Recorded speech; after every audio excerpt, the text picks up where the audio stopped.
வெத்தலை பாயாசம் பண்ணுறது எப்படின்னு பார்க்கலாம். முதல்ல ஒரு பெரிய பாத்திரத்தில் 1/2 லிட்டர் பால் ஊற்றி நல்லா காய்ச்சிக்கோங்க.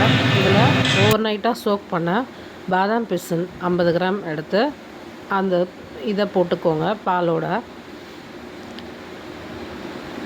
கொஞ்சம் தண்ணி கலந்து ஆட் பண்ணிக்கோங்க. இது ஒரு கொதித்த உடனே தேவையான அளவு சர்க்கரை போட்டுக்கோங்க. சர்க்கரை நல்லா கரைஞ்சி ஒரு கொதித்த உடனே 6 வெத்தலை எடுத்து நல்லா மிக்சியில் அரைச்சிட்டு இந்த மாதிரி சேர்த்து கலந்துக்கோங்க. ஸ்லோ ஃப்ளேம்லேயே வச்சுக்கே பண்ணுங்கள். அப்புறம் ஒரு தாளிக்கிற கரண்டியில் 1 ஸ்பூன் நெய் ஊற்றி பாதாம் கொஞ்சம் முந்திரி கொஞ்சம் போட்டு வறுத்து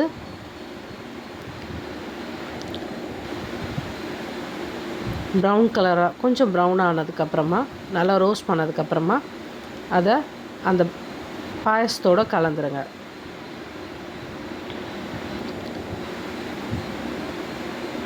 அந்த பாயாசத்தோடு கலந்துருங்க.